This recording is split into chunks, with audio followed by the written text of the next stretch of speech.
궁극적 제사, 궁극적 제사라는 제목으로 하나님 말씀 증거하겠습니다. 제가 주보에 오타가 있는데요. 예수님의 궁극적 제사라고 했는데 궁극적 제사입니다. 궁극적인 제사. 우리 히브리서 10장에서 그동안 이제 7장부터 시작된 우리 멜기세덱의 반차를 따른 사람, 그러니까 말씀으로 율법으로 된 사람의 계통의 혈통을 따라 된 그런 제사장들과 제사와는 그 차원이 너무나 다른 우리 하나님이시고 하나님의 아들이신 예수님께서 직접 그의 피로, 특별히 영원하신 속죄, 영원하신 성령으로 말미암아 그 피를 온전히 하나님께 드린 그 예수 그리스도의 그 모든 제사의 그 면면들을 이제 10장에서 다시 한번 분명하게 정리하면서 그렇게 얼마나 우리 예수님의 이 궁극적인, 그러니까 다시 더하거나 빼거나 가감할 필요가 없는 제사가 궁극적인, 완성적인, 완벽한 그런 제사인지에 대해서 설명을 해주고 계십니다. 그러니까 우리 예수님의 이 제사장적 사역이 얼마나 탁월하고 위대하신지를 다시 한번 생각하며 거기에 대해서 감사하고 그 믿는 도리를 굳게 하는 것, 그것이 우리들에게 필요하다는 것을 우리 10장 전체에서 우리들에게 말씀해 주고 계십니다. 우리 그동안 살펴봤던 것들이 한마디로 말하면 사람의 손으로 지어진 모든 성막과 성구와 또 예수님을 예표했던 모형적인 그림자와 같은 예표와 같은 비유의 것들로 이때까지 그렇게 온 것인데, 그것들을 단번에 드러내시는 실체, 우리 예수 그리스도께서 오셨기 때문에 더 이상 그 사람의 손으로 했던 불완전한 제사의 모든 형식도 그렇고 제사의 절차, 특별히 그 재물이 얼마나 우리 가축, 소나 염소는 그들의 피가 실제로 우리의 죄를 깨끗하게 하지 못한다고 그랬죠. 그 재물의 불완전성이 있는 거예요. 모든 절차나 방편도 그렇고요. 그냥 희미하게 그림자와 같이 오실 그리스도의 모든 구속 사역을 예표했을 뿐인 것입니다. 그것으로도 충분히 구약시대는 구원을 받았지만 이제는 완성된 진리, 실체가 오셨기 때문에 더 이상 그와 같은 것들은 필요 없다라는 식의 폐해졌다라는 표현을 계속 쓰고 계세요. 폐해진 것은 실제로 없어진 건 아니고 그 도덕적인, 그 영적인 의미는 계속 이어지는 것이다.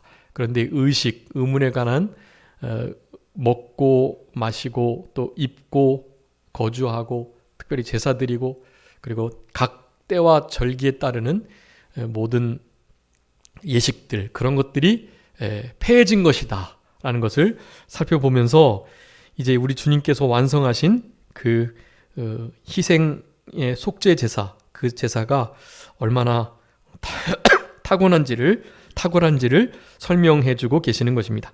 그래서 지난 시간에 우리가 후반부를 좀 다 못했는데요. 그 말씀 있는 그대로 이제 우리 주님께서 다시 오실 때 두 번째 나타나실 건데, 두 번째 나타나실 때에는 이제 첫 번째 나타나셨을 때와 같이 그냥 죽으셨다가 부활하시는 정도가 아니라 이제는 심판의 주로 진짜 더 나은 본향, 진짜 참된 거룩한 처소, 그것으로 우리를 이끌어 주실 것이다 라는 것을 우리들에게 말씀하시면서 그 일을 우리 12절 14절 두 말씀 보고 지난 시간 말씀드렸는데요. 그 예수님의 자기의 피로 영원한 속죄를 이루셨다. 그래서 단번에 들어가셨다 그랬는데 이 영원한 속죄가 왜 영원한 속죄가 된다 그랬죠? 그 14절에 나오는 영원하신 성령으로 말미암아 드려졌기 때문에 라는 것입니다. 영원하신 성령에 대해서 영원하신 성령은 뭐 하나님의 영, 예수 그리스도의 영 정도가 아니라 제3위 하나님 중에 한 분이신 참된 인격적 신이신 하나님이신 것을 강조하는 표현이라고 말씀드렸습니다.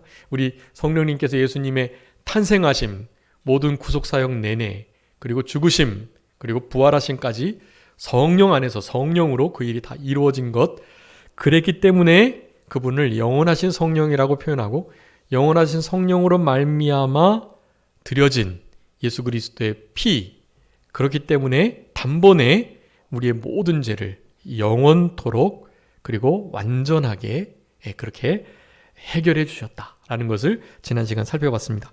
그래서 결국 그 그리스도의 피가 우리를 어디에서요? 죽은 행실에서 양심을 깨끗하게 한다. 우리의 양심은 죽은 행실에서 이렇게 더러워질 수 있다는 것을 말합니다. 죽은 행실, 믿음이 아닌 성경 말씀을 거스리는, 특별히 이렇게 하나님이 원하시고 기뻐하시는 뜻대로 살아가지 못했던 거, 다 죽은 행실이에요. 그런 죽은 행실들로 우리의 양심이 더러워진다라는 거예요. 양심이 더러워져서 양심을 사용하지 못하게 되면 믿음에 대해서 파손이 된 것과 같은, 믿음이 다 깨지게 되는 일이 벌어지기 때문에 아주 조심해야 되는데, 그것을 그리스도의 피가 가능하게 한다. 예수 그리스도의 살과 피를 먹고 마시고, 예수 그리스도를 내가 날마다 죽였다, 그리스도를 내가 죽인 장본인이다라는 생각을 늘 가질 때, 그 그리스도의 피가 우리를 죽은 행실에서 우리 양심을 깨끗하게 하는 그 귀한 역사를 생활 우리의 삶 속에서 순간순간 누리면서 그 사제의 은총 속에 살아갈 수 있다라는 거. 그리고 살아계신 하나님을 섬기게 한다. 이 두 가지 14절에 예수 그리스도의 영원한 속죄가 영원하신 성령으로 말미암아 이루어져서 우리에게 주시는 큰 유익을 우리 지난 시간에 살펴봤었습니다. 이 모든 것들을 이제 10장에서 정리를 해주고 계세요. 그래서 궁극적으로는 우리의 제사가 너무나 완벽하게 이루어졌다. 더 이상 우리가 구약처럼 제사 드릴 필요가 없다. 여러분, 그래서 실제로 우리는 제사를 드리지 않습니다. 구약의 모든 제사들을 우리가 예배라는 말로 대체하고요. 예배를 드리는 거예요. 제사는 더 이상 드리지 않습니다. 피를 흘리는 그 제사를 드리지 않아요. 피를 흘리는 것이 죄를 없이 할 수 없기 때문에 그렇습니다. 피를 흘리는 것이 실제로 죄를 사한다면 지금도 피를 흘려야죠. 그런데 그렇게 되는 것이 아니고 오실 그리스도를, 어린 양을 예표했기 때문에 그것이 의미가 있었는데 더 이상 이제는 의미가 없다. 물론 이제 레위기부터 창세기, 레위기, 신명기 계속해서 그 육체의 생명이 피에 있다라고 말하면서 피를 먹지 말라고 교훈하시고, 실제로 피를 흘림으로 죄를 해결하는 말씀을 하고 계시긴 해요. 그런데 그것이 우리의 영혼의 문제, 우리의 영혼에 하나님을 떠나고 하나님과 단절됐고 하나님을 배반하고 하나님을 거역했던 문제들은 당연히 해결할 수가 없습니다. 그래서 우리는 그 문제를 예수 그리스도의 피로 이제는 완벽하게 영원토록 그리고 단번에 해결받은 자라는 것을 우리 10장에서 우리에게 아주 강력하게 정리하면서 말씀해주고 계세요. 그래서 우리 히브리서 10장 공과의 요절이 몇 절로 나와 있죠? 히브리서 10절. 네, 10절이 단번에 예수님이 하나님의 뜻을 따라서 속죄 사역으로 드려지셨다. 그래서 우리가 거룩함을 얻었다라고 말씀하죠. 네, 이거 10절도 우리 9장에서 12절하고 14절 이렇게 중요한 것으로 말씀드렸던 것처럼 우리 히브리서 10장에서는 10절하고 몇 절을 요절로 삼아야 되겠죠? 네, 14절. 네, 14절 계속해서 말씀드렸습니다. 네, 10절과 14절 다 같은 의미를 갖는데요. 14절 말씀을 여러분 하여간 히브리서 배우시면서 히브리서 10장 14절만 알고 계시면 다 아시는 거예요. 네, 그렇게만 생각하시면 돼요. 우리 주님께서 우리 거룩하게 된 자들을 한 번의 제사로 영원히 온전하게 하셨다. 그러니까 우리가 영원토록 온전케 된 건데, 우리 예수님의 구속 사역이, 피 흘리심의 그 제사장적 사역이 당연히 영원하고 완전하셔야, 그래야 우리가 그 은혜를 입는 거죠. 그러니까 이 말씀은 실제로 우리 예수님께서 단번에 완전한 그리고 영원한 속죄제사를 이루셨던 것을 말하는 것입니다. 그래서 이 10장 14절이 하여간 히브리서의 요절 중에 요절이에요. 여러분, 이 단번에, 이것은 우리 예수님의 구속사역의 그 충족성을 말하는 거라고 말씀드렸죠. 영원히, 이것은 그 지속성을 의미하는 거라고 말씀드렸고, 그 다음에 완전하게, 온전하게라는 것은 우리 예수님의 구속사역의 완벽성, 완전성을 의미한다. 그것을 우리가 든든히 붙들 때 이제 더 이상 우리 주님께서 오늘 10장에서도 이제 말씀하는 것처럼 더 이상 제사는 좀 필요 없다. 나 수양의 기름, 천천의 제물들보다 나 그거 이제 너무 그런 향기 맡고 그거 이렇게 보는 것 정말 지쳤다.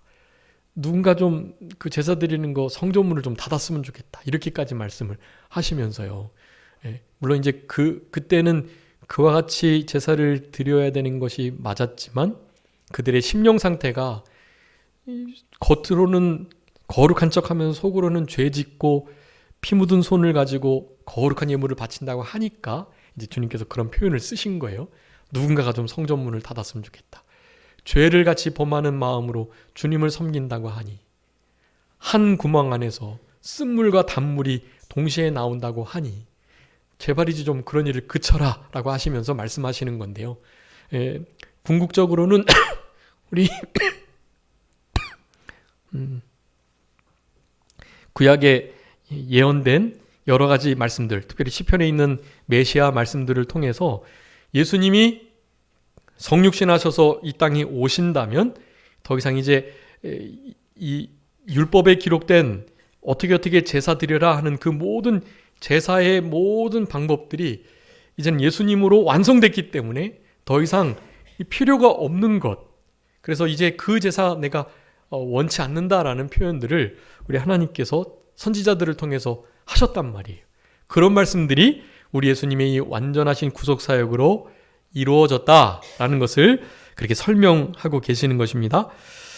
그래서 이 단번에 영원히 완전하게 하시는 이 예수님의 구속사역, 이 사역으로 말미암아서 피로 성막에서 여러 가지 절차를 거쳐서 각양 제사를 드렸던 제사 드릴 동물들의 종류들과 그들의 태생 연도와 또 흠 있는 여부와 또 화제, 번제, 속건제, 속죄제, 화목제, 번제, 소제, 요제, 거제 모든 방편의 이런 제사의 법들, 이런 모든 것들은 이제 다 의문에 속한 것으로 절기를 지켜내는 것도 그렇고 안식일 또 각종 하나님께서 지키라고 하셨던 성회들, 이런 모든 것들을 그렇게 실제로 문자적으로는 폐하고 이제 하나님이 진짜 받으시는 예배, 그 예배를 우리들에게 요구하신다라는 것을 우리가 이런 본문의 말씀을 통해서 깨달으셔야 할 것입니다. 여기 10장에 1절에 보면 장차 올 좋은 일, 그림자일 뿐이었다. 장차 올 좋은 일은 일단 예수 그리스도의 성육신이시고요. 예수님께서 친히 성막이 성소가 되셔서 손으로 짓지 아니한 하나님이 직접 지으신 그런 성막 성소가 되어서 제사장의 역할로 그곳에서 또 들어가셔가지고 모든 제사장의 역할을 100% 완벽하게 잘 감당하신 이 모든 것, 예수님께서 그렇게 남겨주신 예수님의 구속의 복음, 구원과 구속의 그 말씀, 이 모든 것들이 다 좋은 것이라고 할 수 있겠습니다. 장차 올 좋은 일의 그림자였다. 그러니까 예수님의 그림자들이 요 구약에 있는 모든 성소, 성막과 관계된 또 제사와 관계된 것들이었다는 것을 이렇게 지금 말씀하는 거예요. 참 형상이 아니기 때문에 해마다 늘 드리는 것 같이 제사로 나온 자들을 언제나 온전하게 할 수 없다. 매년 드려야 하니까, 죄 지을 때마다 드려야 하니까 온전하지 못하고 당연히 완벽하지 않다는 것을 반증하는 것입니다. 언제나 온전하게 할 수 없다. 결코 늘 확실하게 온전하게 할 수 없다라는 의미예요. 해마다 드리는 거 원래는 이제 우리 레위기 23장에 그 속죄일이 나옵니다. 그것을 대속죄일이라고 부르는데 7월 10날 그때를 의미하는 거예요. 해마다 7월 10날 대속죄일 날 나팔절 후에 이 대속죄일 날 우리 대제사장이 1년에 한 번이에요.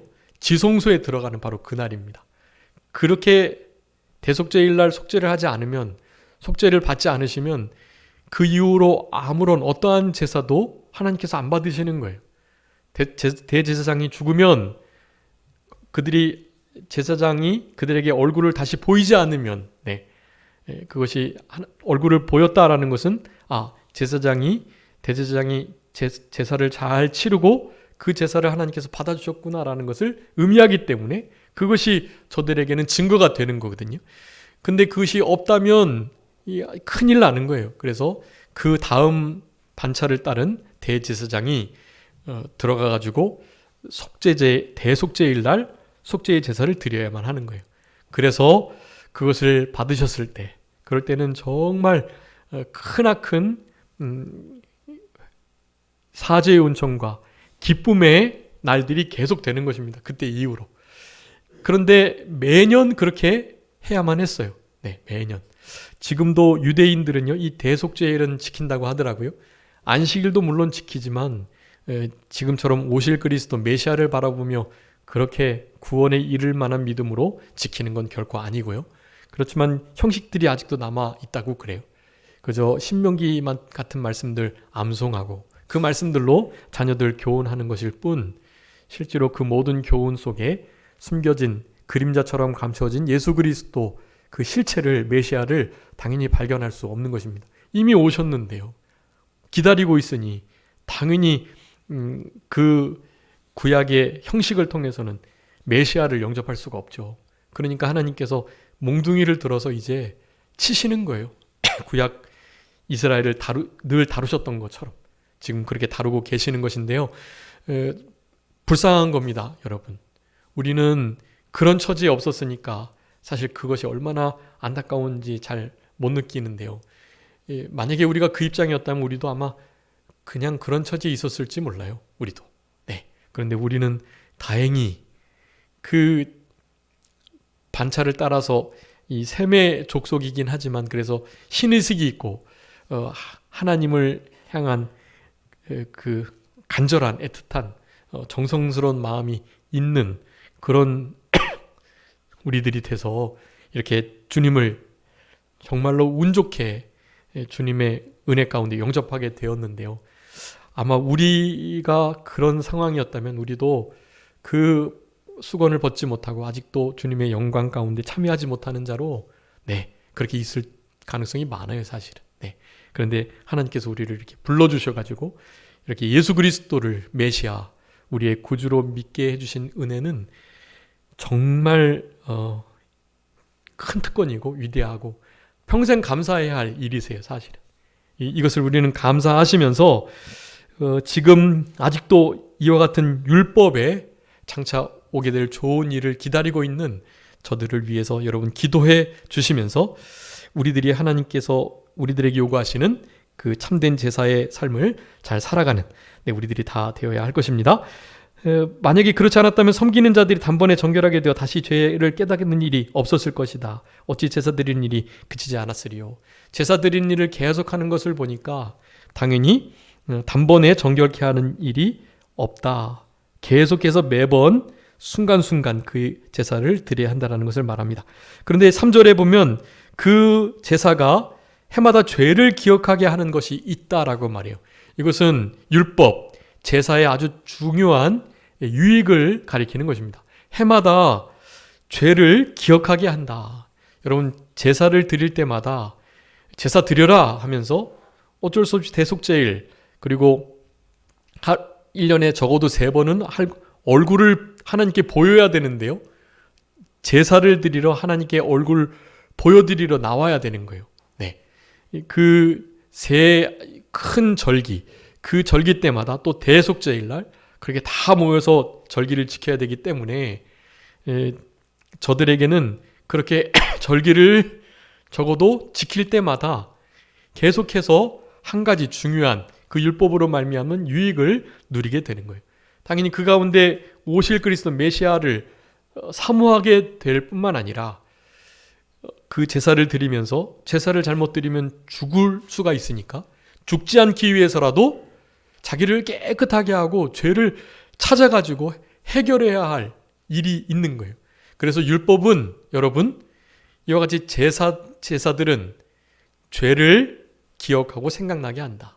즉 여러분 율법은 우리에게 주어진 명확한 이유가 몇 가지 있는데 그 중에 하나가 죄를 깨닫게 하는 것이다 라는 것. 여러분 이것을 꼭 기억해 주셔야 되겠습니다. 한번 읽어주세요. 로마서 3장 20절. 로마서 3장 20절입니다.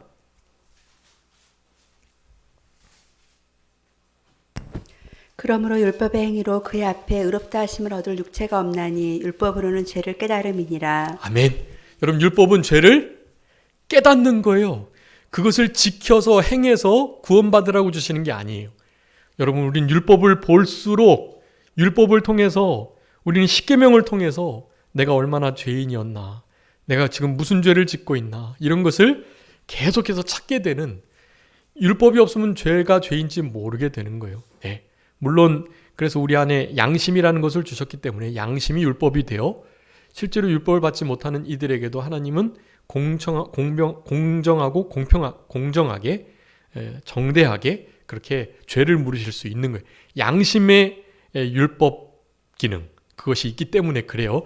그래서 어쨌든 율법으로 죄를 깨닫게 된다. 죄를 깨달으면 그 죄를 무슨 동물의 피나 내가 어떤 행위로 내가 고행을 해가지고 그 죄의 문제를 해결할 수 없는 것이 너무나 분명하니까 결국에는 어디로 그 율법이 우리를 이끌겠죠? 그리스도에게로. 율법을 보고 자기 죄를 깨달으면 죄 문제를 해결할 수 없는 우리를 발견하고 그 문제를 해결할 수 있는 유일한 분 메시아, 우리 하나님의 아들 그분께로 향하게 되는 거예요. 그래서 율법의 두 번째 기능은 바로 예수 그리스도께로 우리를 인도하는 거예요. 갈라디아서 3장 24절 한번 읽어주세요. 갈라디아서 3장 24절.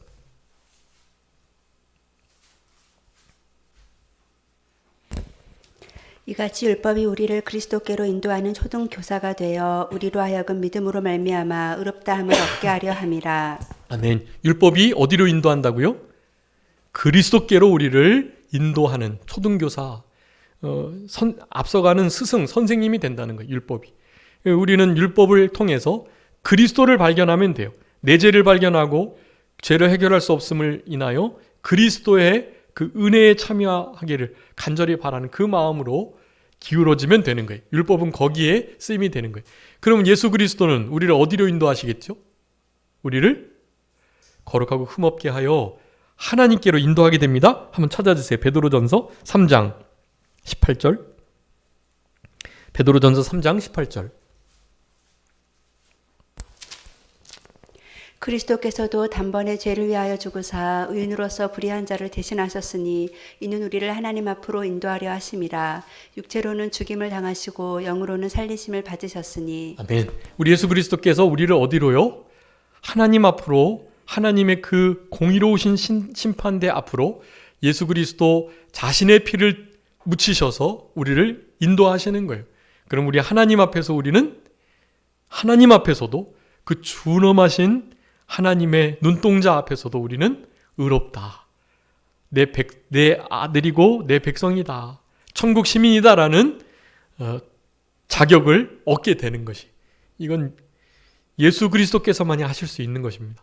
그러니 우리는 늘 감사해야 하고 예수 그리스도께로 우리를 인도하는, 죄를 깨닫게 하는 그 율법에 대해서도 우리는 감사해야 하는 거예요. 여러분, 폐법주의가 되면 안 됩니다. 율법을 예수님 다 지키셨으니까 폐도 된다, 이런 말을 하는 것을 주의하셔야 해요. 당연히 아무리 믿음으로 구원받긴 하지만 우리 행위가 중요하다.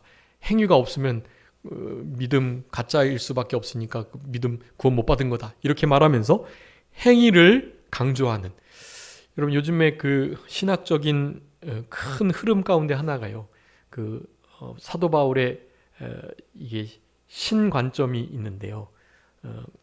이 세 관점, 사도 바울의 세 관점으로의 이신칭의, 이게 너무 행함이 있는 믿음을 강조하다 보니까 결국 그렇게 기울어졌는데, 너무 교묘해서 사실 잘 분간하기가 어렵지만, 지금 제가 생각할 땐 우리 교단 말고 합신 그리고 고신 일부 빼고는 대부분 그와 같은 신학을 받아들인 것 같아요. 사도 바울의 세 관점을 따라서 능동 그리고 능동 수동 구원을 얘기를 하는 거예요.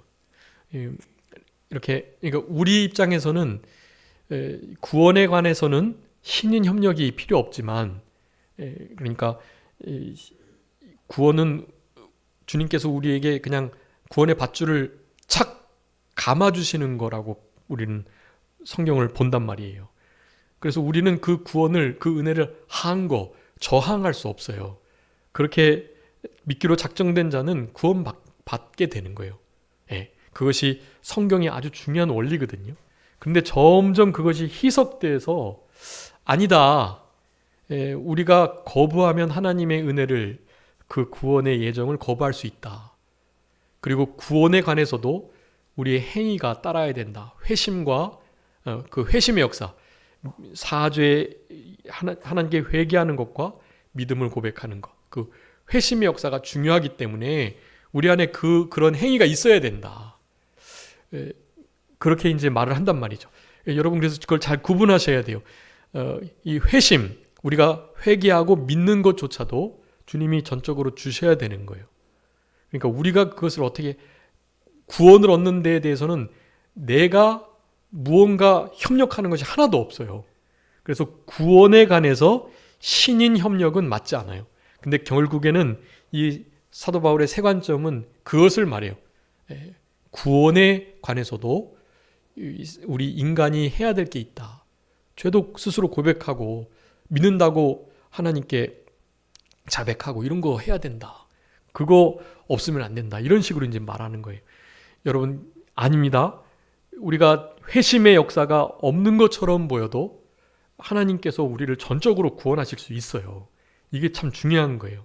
그러나 우리가 구원을 진짜 받았다라고 한다면 그 구원을 어떻게 해요?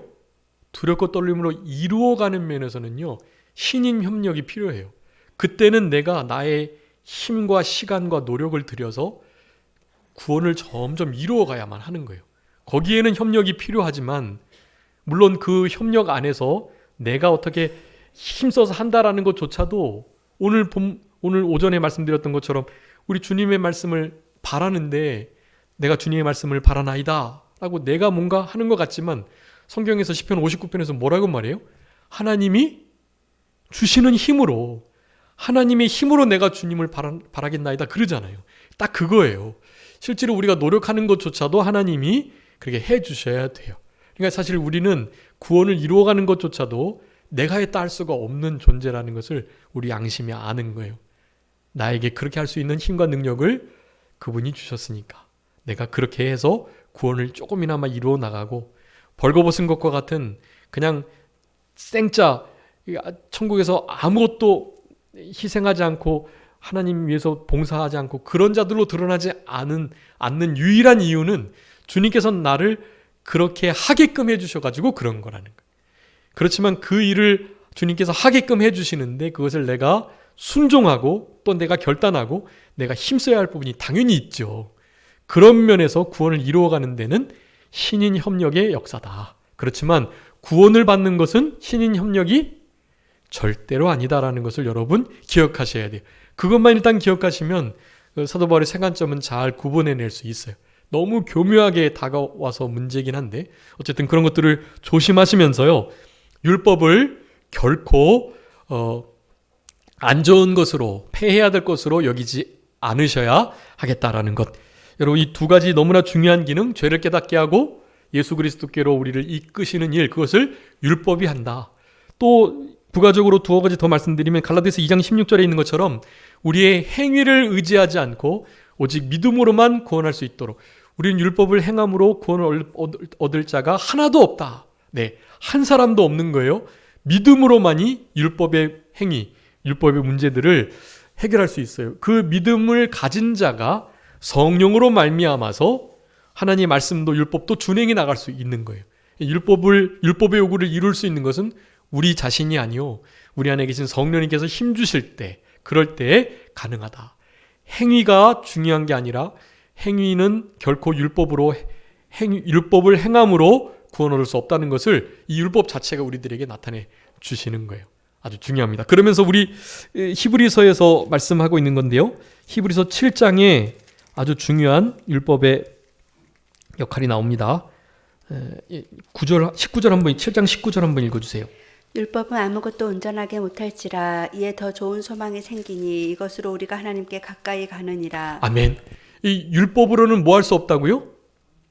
아무것도 온전하게 할 수 없다는 거예요. 여러분이 우리 오늘 본문에도 나오지만 이 히브리서에 가장 아주 많이 나오는 단어 중에 하나는 바로 온전함이에요. 온전함. 완전한 데 나아가라 이제 요청하셨잖아요. 온전한 데 나아가야 돼요. 우리 예수님도 고난을 통해 순종함을 배워 온전함에 이르셨다 그랬어요. 그 온전함에 이르신, 원래 온전하신 하나님의 아들이 자신의 몸을 피를 흘려서 구속사역을 이루셨으니 그 구속이 얼마나 온전하겠어요. 이 땅에서도 온전을 배워오셨고, 그래서 온전함을 체득하셨고, 우리도 그 길을 따르라고. 원래 그분은 온전하신 분이셨으니까 그분의 행하시는 역사는 너무나 완벽하고 온전하고 완전해요. 그래서 우리가 그분을 우리의 소망 삼고 그분을 모시고 그분의 역사에 우리가 동참하면 우리의 구원도 그렇게 온전하게 이루어져 가는 거예요. 여러분, 율법은 온전하게 할 수 없다. 율법을 보고 내가 그것을 지켜 온전하게 될 수 없다라는 것을 깨닫는 것, 여러분, 그것이 율법의 아주 중요한 순기능이라고 할 수가 있겠습니다. 여러분, 4가지 기능 말씀드렸어요. 이 율법은 이렇게 아주 복된 기능이 있기 때문에 이 율법을 폐하면 안 되고, 이 율법을 완전하게 하러 오셨다. 우리 마태복음 5장에서 말씀하셨죠. 내가 율법을 폐하러 온 것이 아니라 완전하게 하러 오셨다. 딱 그 말씀을 이런 말씀에 적용하여 우리의 것으로 삼을 수가 있는 것입니다. 염소의 피가, 황소가 죄를 능히 없이 하지 못한다. 4절에서 분명히 말씀하세요. 여러분, 그러면 뭐가 우리의 죄를 사합니까? 네, 예수 그리스도의 피요. 히브리서 9장에서 12절 14절에서 말한 그 피요. 영원하신 성령으로 말미암아 영원한 속죄를 이루신 예수 그리스도의, 하나님의 아들의 그 피. 신성과 인성을 가지시고 그 행위에서 아무런 죄도 찾아볼 수 없고 죄가 있지 않으셨고 죄를 짓지 않으신 그분이 이루신 구속사역이기 때문에 우리의 죄를, 그리고 모든 믿는 자들의 죄를 사해 줄 수가 있는 거예요. 예수님의 피가 아니고서는 이 일은 불가능한 일이에요. 여러분, 한 사람도 죄를 정말 안 지은 한 사람이 있다고 치면 그 사람이 만약에 누군가를 대신해서 죽을 때는 1대1 교환만 되는 거예요. 1대1. 내가 진짜 죄 없는 자로서 내가 누구를 위해서 죽어준다 할 때는 그 죽어줄 사람이 5명 혹은 6명이 아니라 몇 명이요? 한 사람만을 위해서 죽어줄 수 있는 거예요. 나는 정말 죄가 없는 사람이라면 누군가의 죄를 사해 줄 때 딱 한 사람의 죄만 사해 줄 수 있어요. 그저 인간이니까요. 그런데 우리 예수님은 누구시니까요? 하나님의 아들이시니까 믿는 모든 인류의 죄의 문제를 예수님의 피 흘리심 그 하나로 다 해결할 수가 있는 거예요. 단번에 그렇게 영원토록 적용되는 완전한 피의 속죄 제사를 드리실 수가 있는 것입니다. 당연히 염소의 피, 황소의 피가 죄를 없이 하지 못하죠. 여러분, 이거 너무나 중요한 것입니다. 그래서 이런 말씀을 하세요. 그런 염소, 황소의 피, 이거 사실 내가 진짜 원하는 거 아니다. 자, 이것만 하고 마쳐야 되겠는데요. 여러분, 우리 여기 5절부터 나오는 주께서 세상에 임하실 때, 이건 초림에 관한 말씀을 하셨는데요. 초림 때부터 그 전에 있던 모든 제사들, 초림 이후에 이제 예수님께서 완성하실 그것 때문에 옛날에 그 구약시대의 그 모든 제사들은 사실 하나님께서 그런 동물의 피, 기름, 태우는 향기 이런 거 실제로 원하시는 게 아니셨던 거예요. 그것을 지금 예레미야의 말씀 그리고 시편의 말씀을 들어서 우리들에게 말씀해주고 계세요. 그 시편 40편 6절부터 8절에 있는 말씀이거든요. 그 말씀을 인용해가지고 우리 주님께서 하나님의 뜻을 행하러 단번에 영원히 온전한 제사를 드리기 위해서 오셨다. 한 몸을 예배하셨는데 그 예수 그리스도시고요. 다른 제사와 예물 우리 하나님은 원하지 않으신다. 단번에 영원한 완전한 제사를 드릴 수 있는 바로 그 제사를, 그 제물을 우리 하나님께서는 원하셨다는 것을 말씀하고 있는 것이에요. 다 율법을 따라 드리는 이 모든 것들 다 하나님께서 구약의 그것은 진짜 받고자 하시는 것이 아니었다. 자, 여러분, 우리가 실제로 받고자 하는 주님의 제사는 어떤 제사일까요? 주님이 원하시는 제사. 주님이 원하시는 제사는 뭐겠죠? 이번에 총회보에 이제 제가 노회장이기도 해서 이제 무슨 조그만 아티클 하나 실어달라고 말씀하셔가지고 제가 하나님께서 받으시는 제사에 대해서 12가지 썼거든요. 거기에 이제 오늘 본문 이 부분이 나와요. 우리 주님께서 진짜 요구하시고 받으시는 제사들이 있어요, 여러분. 그 제사를 드려야 하고요. 더 이상 피를 흘려 황소나 염소나 비둘기를 잡아서 제사를 드리는 것이 아닌 우리 주님께서 받으시는 제사가 있어요. 예수님의 제사를 받으셨고 예수님을 믿는 우리들이 드려야 할 제사들, 제물들이 있다는 것, 여러분 그것을 기억해 주시고, 되게 많이 있지만 일단 우리 이 성경 말씀이 예수 그리스도를 다 증거한 거라는 것을 요한복음 5장 39절, 이 성경이 나에 대해서 증언한 것이다 라고 말씀해요. 두루마리책에 기록된 모든 것을 나를 위해서 기록했다는 말씀이 다 그렇게 응해진 거예요. 물론 누가복음 24장에서도 말씀하죠. 모든 성경에 쓴 바 자기에 관한 것을 엠마오로 가는 두 제자에게 설명해 주셨어요. 여러분, 성경에서는 그래서 성경을 상고하고 성경을 통해서 구원을 얻는 줄 아는 건데 우리 예수 그리스도에 관한 모든 것들이 거기 다 기록되어 있습니다. 우리는 그 말씀을 믿고 그 말씀대로 제사를 드려야 하는 거예요. 그 말씀들, 주님께서 받으시는 제사들이 많이 있습니다. 그런데 그런 제사들 중에 우리가 잘 아는 사무엘상 15장에 무엇이 제사보다 낫다 그랬죠? 사울왕에게? 네, 순종이 제사보다 낫다. 첫 번째 우리 하나님께 드려야 할 최고의 제사는요, 바로 순종입니다. 피 아니라 순종이에요. 여러분, 순종을 하나님이 기뻐하십니다. 여러분 마음속에 성령님의 자그마한 감동, 그걸 여러분 순종하셔야 돼요. 누구에게 복음을 전하는 것, 누구에게 무엇을 양보할 것, 누구에게 먼저 다가가서 화해를 하고 인사를 할 것, 어떤 부분에 대해서 나의 필요를 채우기보다 먼저 도울 것, 이런 것을 따라서 우리 권사님들이나 우리 집사님들께서 이렇게 플로잉도 잘해주시고 참 감사드려요. 그동안 여러 가지 이렇게 헌금 거둘 때 하나님께 기도해 주셔가지고 기도하시면서 그렇게 하셨던 것을 제가 기억합니다. 얼마나 감사한 일인지 모르고, 여러분 그런 게 신앙생활이에요. 그것이 하나님께서 피를 받으시는 것보다 훨씬 더 기뻐 받으시는 제물, 제사라는 것을 여러분 기억해 주시고, 시편 50편에 감사로 제사를 드리는 것, 서원을 갚는 것, 또 시편 69편에 황소를 드림보다 찬송으로 하나님을 훨씬 더 기쁘시게 할 수 있다라는 거, 이런 것들. 이사야 1장 그 12가지 것 중에 제가 이사야 1장에 있는 말씀을 안 드렸는데요. 그럼 총 하나님 받으시는 제사는 13가지, 기뻐하시는 제사 13가지예요. 베드로전서 2장에 신령한 제사, 로마서 12장에 사한 제사, 영적 드릴 제사 있잖아요. 그런 제사들과 함께 하나님께서 정말 기뻐 받으시는, 스스로 손을 깨끗하게 해가지고 행실을 바르게 하는 이 모든 제사, 이 제사를 하나님께서 원하고 계세요. 호세아 6장에서 인애를 원하신다. 이것은 마태복음 2번이나 인용하실 정도로 아주 중요한 말씀이, 내가 인애, 사랑을 원하지 나 제사 원하지 않는다. 하나님께서 하신 그 호세아의 말씀을 예수님께서 마태복음 9장하고 12장에서 인용하셔가지고 말씀하셨어요. 여러분, 우리는 이런 제사를 실제로 드려야만 합니다. 이런 제사를 드리는 우리들, 하나님께서 우리에게 허락하신 아들 예수 그리스도의 단번에 영원히 완벽한 제사를 얻고 누리는 자들이 그렇게 지내야 할 아주 위대한 특권이며 또한 의무라는 것을 우리들에게 말씀해 주고 계세요. 자, 그래서 결국엔 14절에 거룩하게 된 자를 한 번에 영원히 온전하게 하셨다. 여러분 이 모든 말씀들이 이제 예레미야 31장에 여러분 신비에 새겨져야 돼요. 이런 말씀들이. 우리 예수님이 단번에 영원히 온전한 제사를 드리셨다. 우리는 그래서 드려야 할 영적인 신령한 산제사가 있다라는 것을 여러분 신비에 새기시고 우리 안에 구속의 말씀이 우리의 신비에 잘 새겨져서 우리 고린도후서 3장에 보면 우리가 그리스도의 뭐라고 표현하고 있죠? 그리스도의 편지다. 마음 신비에 새겨진 여러분 우리의 심령 속에 이 말씀이 새겨지는 이 역사는 예레미야 선지자가 말했던 새 언약 내가 내 법을 나의 말씀을 너의 마음 가운데 너의 생각 가운데 두시겠다 하셨던 바로 그 복음이에요. 돌판에 새겨지는 게 아니라 법전에 새겨지는 게 아니라 우리의 신비에 새겨진 구속의 말씀들.